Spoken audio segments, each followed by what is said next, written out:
What Syria did today crossed a line that President Macron and the Élysée Palace had hoped would hold.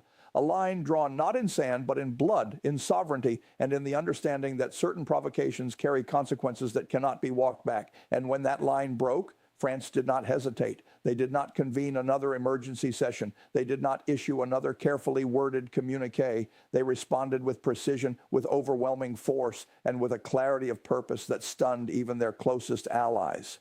Tonight, we break down every single detail of what happened, why it happened, and what it means for the fragile balance of power across the entire region. For several months now, there had been signals, not from official Syrian state media, not from formal diplomatic dispatches, just signals, that the Assad-aligned forces and their allied militias were preparing something deeply unusual. Syria's military apparatus has been degraded, yes, but they have been dangerously creative in their degradation. Their moves have followed a certain rhythm, a predictability, almost a choreography that Western intelligence services had learned to read like a clock. Every provocation was measured, every escalation was calculated, every test of Western patience came with just enough ambiguity to avoid triggering a full-scale response. But what set off alarm bells inside the French Directorate of Military Intelligence, the DRM, this week was that the rhythm went silent, the choreography stopped, the predictability vanished. Analysts who monitor Syrian troop movements, militia communications, and weapons transfers from allied states know the indicators all too well. The sudden repositioning of mobile missile launchers away from known storage facilities, the encrypted burst transmissions between Syrian military command nodes and external state sponsors. The movement of high-value officers away from command centers into dispersed, hardened locations. The sudden cessation of routine military communications across multiple channels. All of that went quiet. Every single indicator, every routine signal, every piece of electronic noise that French and allied intelligence services had relied upon to track Syrian military behavior, gone. And whenever Syria goes quiet like that, whenever their communications go dark and their patterns dissolve, it means something is about to get very, very loud. French defense officials understood this. They had seen it before in 2018, in 2020, and again in early 2024. Each time the silence preceded action. Each time the quiet was the warning, but this time the silence was deeper, longer, more disciplined, and that discipline is what terrified Paris. Early Thursday morning, French military intelligence detected what they described as a coordinated multi-vector strike operation, including the activation of Iranian-supplied short-range ballistic missile systems that had not been deployed in over 3 years. These are the kinds of weapon systems that Syrian forces only activate when they are signaling something very specific: escalation, dominance, territorial defiance, or direct confrontation with a Western power. French analysts didn't know which category this fell into, or whether it fell into all three at once. But what they did know was that Syria was changing its entire military posture. And when a state actor shifts its military posture without explanation, even by a small measure, even by a single repositioned battery, French Strategic Command pays attention. Reports began flooding into the French Joint Operations Center at Ballard in Paris. Satellite imagery confirmed what signals intelligence had suggested. Syrian forces, supported by allied militia groups and with logistical backing that bore the unmistakable fingerprints of external state sponsors, had launched a coordinated surprise attack targeting French-affiliated positions and partner forces operating in eastern Syria and the broader Levant theater. The attack was not random. It was not opportunistic. It was planned, rehearsed, and executed with a level of coordination that suggested months of preparation that had been deliberately hidden behind the wall of silence that had so alarmed French intelligence. The alert issued by the French Ministry of Armed Forces tonight was not normal. It was not routine. It was not symbolic. It was urgent. Senior defense officials, after an emergency session of the French National Security Council, described Syria's move as provocative, reckless, and perhaps most importantly, strategically deliberate, meaning this was not a rogue commander acting alone, not a militia operating beyond its mandate, but a calculated decision made at the highest levels of the Syrian military command with full knowledge of the consequences. But provocation only works if the target hesitates. France did not. In fact, France's response today was among the most rapid and devastating military reactions we have seen from a European power in the Middle East in over a decade. Here's what we know. Within 4 hours of confirming the attack, France activated its Operation Shamal strike assets stationed across the region. These weren't the routine surveillance flights or patrol missions that have characterized French operations in the Levant for years. These were Rafale fighter bombers armed with Scalp EG cruise missiles and AASM precision-guided munitions, weapon systems that France only deploys when they are preparing to deliver a decisive, punishing strike deep into hostile territory. The aircraft launched from multiple bases, including assets operating from French carriers in the eastern Mediterranean and Allied airfields in the Gulf. The coordination was immediate, the execution was flawless, and the message was unmistakable. Tonight, the French Ministry of Armed Forces confirmed that France launched a comprehensive retaliatory strike operation against multiple Syrian military targets, including a weapons integration facility southeast of Homs that had recently been reactivated and upgraded for what analysts believe was the specific purpose of preparing the very missile systems used in the surprise attack. France struck before Syria could reload, reposition, or reinforce. They hit the missile launch sites responsible for the initial attack. They hit the command and control nodes that had coordinated the operation. They hit the logistics corridors and supply depots that were likely preparing to sustain a prolonged campaign of escalation. In other words, France targeted the entire kill chain, not just the weapons, but the infrastructure, the communications, and the decision-making architecture behind them.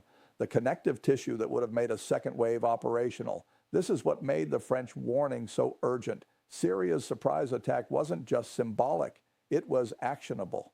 It represented the kind of move that could fundamentally alter the security landscape across the Levant and the eastern Mediterranean if left unchecked. It could embolden other actors. It could destabilize fragile partner forces. It could rewrite the rules of engagement that had kept a tenuous peace in place for years. And France, understanding that fully, responded with force, not recklessly, not impulsively, but strategically. They didn't carpet bomb population centers. They didn't launch indiscriminate strikes designed for spectacle. They hit the military infrastructure that made the attack possible. They hit the systems that could make a future attack inevitable. And in doing so, they sent a message that was heard not only in Damascus, but in every capital that had been watching to see whether France would blink. And here's where the story becomes even more significant. Western intelligence agencies now believe that Syria's latest move was designed to test the resolve of France, and by extension, Europe. After months of political distraction, domestic unrest, and a perceived weakening of Western commitment to Middle Eastern security, Syria wanted to see whether France would absorb the blow, file a diplomatic protest, and move on. But instead, the opposite happened. France didn't absorb it. They delivered a response that was so swift, so precisely calibrated, that even Damascus noticed. You don't get the Assad regime's attention easily. They have endured years of sanctions, isolation, and international condemnation without changing course. But today, France got their attention.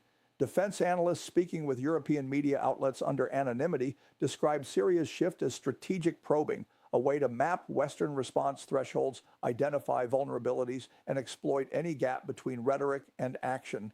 But France proved today that they remain both capable and willing. Their strikes were not only accurate, they were sequenced so precisely that Syrian air defenses were overwhelmed before they could effectively respond. Multiple defense systems that Syria had positioned to protect key military installations were neutralized in the opening minutes of the French operation. That element matters because it shows France had been watching Syria just as closely as Syria had been watching France. It shows that France is not a passive observer in this theater.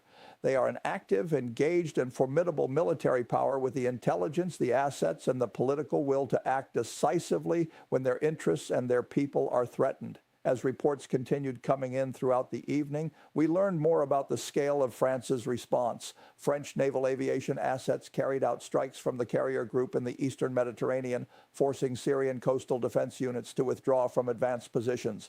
French special operations forces targeted forward observation posts that had been established in the last 72 hours, posts that were clearly set up to guide the initial attack. French cyber and electronic warfare units operating from classified locations reportedly disrupted critical communication networks used by Syrian military commanders to coordinate with allied militia forces on the ground.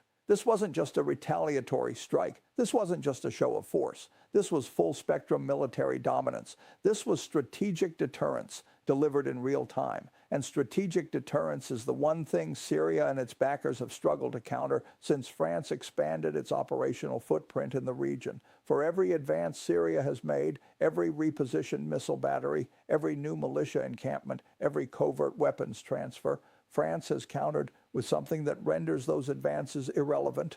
Tonight was the most dramatic demonstration of that dynamic we have seen in years. Remember, Syria thought France was distracted, consumed by domestic political turmoil, pension reform protests, and European Union divisions over defense spending. They thought Paris had lost its appetite for military intervention after years of costly operations across the Sahel and North Africa. They thought the window of Western fatigue had finally opened wide enough to exploit without consequence. But tonight, the exact opposite is happening. France is more engaged in the Eastern Mediterranean than at any point in the last 5 years. French military assets are being reinforced, not withdrawn, and the political consensus in Paris across party lines is that this attack cannot and will not go unanswered beyond the initial response. What makes this moment so dangerous and so consequential is that Syria's latest move happened at a time when Assad is under extraordinary internal and external pressure. Russian allies want continued access to Syrian ports and bases, but are stretched thin by their own commitments elsewhere. Iranian partners want escalation against Western targets to distract from their own regional isolation. Domestic military commanders want resources that simply don't exist in sufficient quantities. And militia factions operating under the Syrian umbrella want autonomy, territory, and legitimacy that Damascus cannot afford to grant. Assad is balancing these demands while trying to maintain the fiction of a unified sovereign state that controls its own destiny. And when leaders in that position make sudden aggressive moves, they're not doing it from strength. They're doing it from pressure. They're doing it from vulnerability. They're doing it because the alternative, doing nothing, would expose the cracks in their own coalition that they've spent years trying to conceal. France's formal warning, now transmitted through NATO channels and shared with the United Nations Security Council, was designed to signal that Paris is not willing to allow any erosion of its security interests or the safety of its forces in the region. French officials said plainly that Syria's coordinated attack was inconsistent with the norms of international conduct and the established frameworks governing military engagement in the Levant. That is diplomatic language for, you attacked us, we hit back, and if you do it again, what comes next will be far worse. You don't usually hear that tone from the Élysée Palace unless something genuinely serious is at stake. And tonight, something genuinely serious is at stake. Meanwhile, President Macron addressed the French nation in a brief, measured, and resolute speech tonight from the Élysée Palace. He said, France does not seek conflict, but France will never accept aggression against its forces, its allies, or its interests. He said, those who believed that France would look away have received their answer tonight, not in words, but in actions. And he said, the Republic stands united. Our armed forces have demonstrated once again that they are among the finest in the world, and the world should take note. These are not rhetorical flourishes. These are statements from a nuclear-armed European power that understands just how high the stakes have become, and that is prepared to back every single word with capability. Here's what makes the situation even more concerning. Syria's latest move wasn't isolated. Along with the primary strike against French-affiliated positions, Hezbollah-aligned forces in Lebanon also increased their alert posture along the northern border.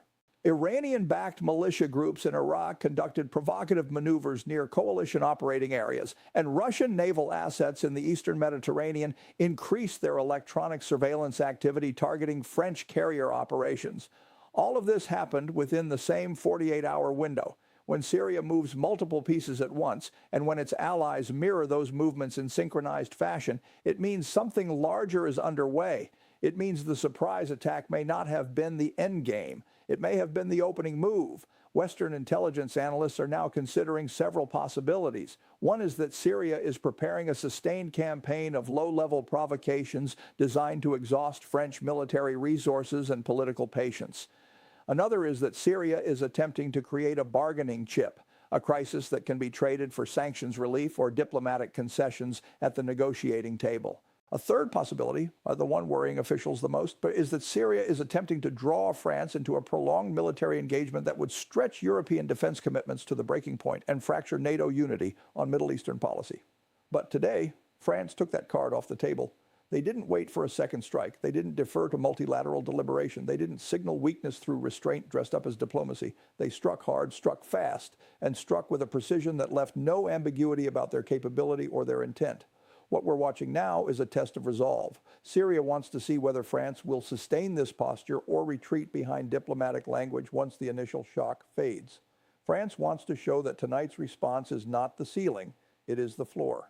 NATO wants to prevent this confrontation from expanding into a broader regional conflict. And the broader international community wants to prevent a dangerous new precedent where surprise attacks against Western forces go unpunished. Tonight, we've heard from multiple allied intelligence services who are now monitoring Syrian military communications around the clock. They say Syrian forces have begun dispersing from several key installations, a clear sign that they are expecting further strikes. They say Damascus has gone unusually silent on all official channels, with no formal statement issued regarding either the initial attack or France's response. And they say Syria's decision to launch this attack is likely part of a broader strategic gambit intended to reshape the balance of power in the Levant before Western nations can consolidate their regional defense posture. But France is not backing down. In fact, France is escalating its readiness. Additional Rafale squadrons have been placed on high alert. Naval assets are being repositioned, and intelligence sharing with allied nations has been expanded to unprecedented levels. Their response today, swift, devastating, and strategically coherent, sent a message to Damascus that the cost of aggression against France will always exceed any possible benefit. And it sent a message to the broader international community that Europe is not a passive spectator in Middle Eastern security. It is an active, capable, and determined participant. As the coming days unfold, we expect more details to emerge about what exactly Syria hoped to achieve with this reckless provocation. But what we do know is that France's response was timely. It neutralized the immediate threat before it could escalate further. It reestablished deterrence at a moment when deterrence was in danger of collapsing. And it demonstrated to every actor in the region, friend and foe alike, that France possesses both the capability and the will to defend its interests with lethal precision. What happens next will depend on what Syria does in the next 72 hours. If they de-escalate and return to established norms, this moment will be remembered as a costly miscalculation that was met with an appropriate and decisive response. If they escalate further, France and its allies have already shown they are fully prepared for that contingency. They have shown they have the intelligence. They have shown they have the assets. They have shown they are ready to respond. And tonight, for the first time in years, Damascus appears to be genuinely uncertain. The presidential palace is quiet, too quiet. And when the Assad regime is quiet, it means they are recalculating. It means they are choosing their next move very, very carefully. Because tonight, Syria learned something they should have already known, that France does not forget, that France does not forgive unprovoked aggression, and that France does not bluff. This story is far from over. The next 48 hours could determine whether this becomes a contained incident or the opening chapter of something far larger and far more dangerous. But tonight, one thing is absolutely clear. France struck back, and struck back hard. Syria miscalculated, and miscalculated badly. And the world is watching to see what comes next. And we will be here, watching every detail, tracking every development, and breaking down every move as the next phase of this critical confrontation unfolds. Stay with us.